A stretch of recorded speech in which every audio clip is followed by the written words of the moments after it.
नमस्कार, मैं हूं सुमेश ढाका और आप देख रहे हैं वीटीएस लाइव न्यूज़। और आज एक बार फिर से तिरंगा यात्रा को लेकर के चरखी दादरी में भाजपा कार्यकर्ताओं और नेताओं की बैठक हुई है। तिरंगा यात्रा जो कि शहीदों के सम्मान में निकाली जा रही है और अब उसके लिए कुछ डेट तय कर दी गई हैं।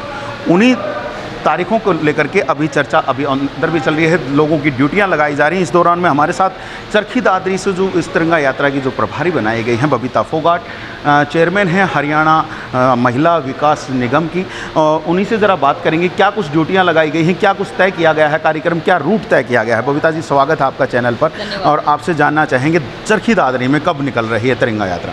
देखिए, 13 तारीख को हम तिरंगा यात्रा निकाल रहे हैं और शहीदों के सम्मान में तिरंगा यात्रा ये हर साल निकलती आई है।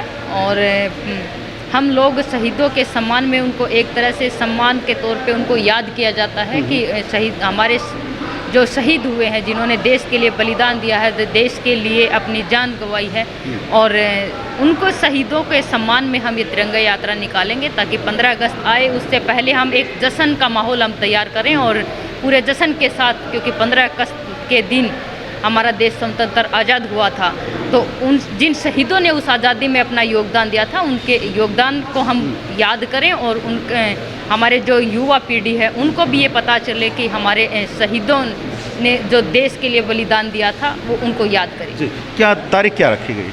तारीख 13 तारीख है। 13 तारीख रखी गई है। क्या कुछ इंतजामात उसके लिए पहले से तैयार कर दिए गए हैं? क्या लोगों की ड्यूटियां लगाई गई? देखिए, रूपरेखा पूरी तैयार हो चुकी है और सब डिस्कस करके सारी चीज़ और फाइनल हम करेंगे आज किस तरह से करना है और कैसे हम सब लोग मिलके इस तिरंगा यात्रा को सफल बना सकते हैं। क्योंकि तिरंगा से बड़ी कोई चीज़ नहीं है।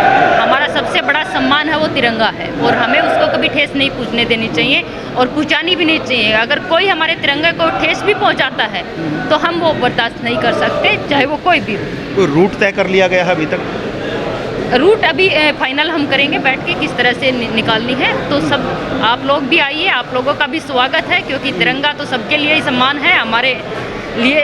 और आप लोग भी आएंगे तो और भी अच्छा लगेगा कि पूरा जश्न का माहौल जो 15 अगस्त का वो माहौल हम जश्न के साथ। किसान आंदोलन एक तरफ से चल रहा है और किसानों ने भी ये कह दिया है कि हम इसका कोई विरोध नहीं करेंगे। क्या मानते हैं कितनी संख्या में अब इसमें जो चरखी दादरी की जो जनता है वो जुड़ पाएगी? देखिए, पूरी जनता का हम सहयोग सबका साथ है और तिरंगा यात्रा जो है वो सबके सहयोग के साथ निकाली जाएगी। किसानों के भी सहयोग से और सबके सहयोग से तिरंगा यात्रा निकाली जाएगी। धन्यवाद। इस दौरान ओलंपिक भी चल रहा है, उस बारे में भी आपसे बात करना चाहेंगे। हरियाणा के खिलाड़ियों ने जहां गोल्ड पर कब्जा किया है तो सिल्वर और ब्रॉन्ज पर भी कब्जा किया है, क्या कहेंगे उनके लिए?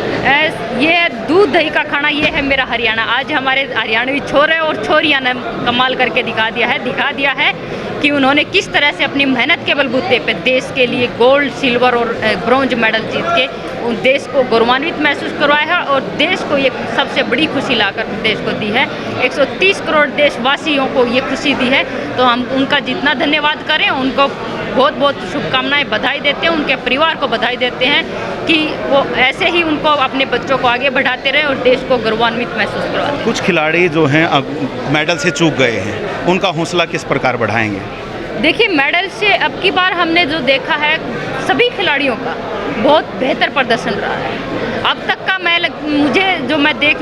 अब तक जितने भी ओलंपिक देखे हैं मैंने, तो आज तक का सबसे बेस्ट ओलंपिक में जो परफॉर्म जो खिलाड़ियों ने किया है, बेस्ट मैं कहूँगी। और सबसे ज़्यादा मेडल भी अब की बारी आए हैं और सब खिलाड़ियों का कोई सेमीफाइनल में हारा है, कोई क्वार्टर फाइनल में हारा है, लेकिन मोस्टली ऐसे खिलाड़ी भी हैं जो सेमीफाइनल में बिल्कुल छोटी छोटी चूक की वजह से मेडल से वंचित रह गए।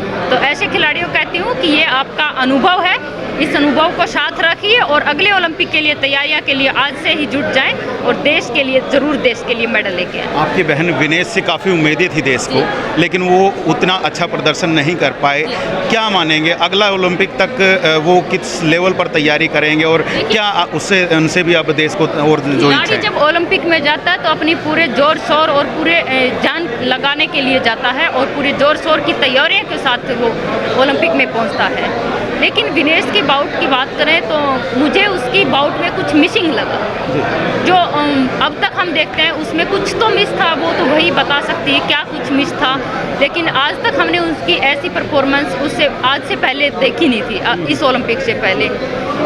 हो सकता है उन्होंने वेट लूज किया हो तो रिकवरी नहीं हो पाई हो सकता है कि और कुछ मिस रहा हो, तो वो उनके आने के बाद ही पता चलेगा। जी धन्यवाद मैम आपका बात करने के लिए। और यहाँ पर अब आप देख सकते हैं जो बैठक है वो ख़त्म हो चुकी है, काफ़ी सारी जो चीज़ें हैं वो यहाँ पर जो हैं फाइनल की जा चुकी हैं। तो अब ये देखना है कि अब जैसे 13 तारीख को चरखी दादरी में जो तिरंगा यात्रा होगी उसमें क्या कुछ उसमें होगा और क्या कुछ किया जाएगा, सब कुछ देखने लायक रहेगा। तिरंगा यात्रा है, शहीदों के सम्मान में की जा रही है, तो हम आप लोगों से भी यही कहेंगे कि आप लोग भी इस यात्रा से जुड़े ताकि ज़्यादा से ज़्यादा लोग जो हैं अपने शहीदों को एक श्रद्धांजलि दे पाएँ। तो लगातार आप तक जो है जो इन्फॉर्मेशन है वो पहुँचाते रहेंगे। आप हमारे चैनल के साथ ऐसे बने रहिएगा, देखते रहिएगा VTS लाइव न्यूज़ को। अभी के लिए बस इतना ही रख रहे हैं। अभी आप मुझे दीजिएगा इजाज़त। मैं Sumesh Dhaka, VTS live news के लिए।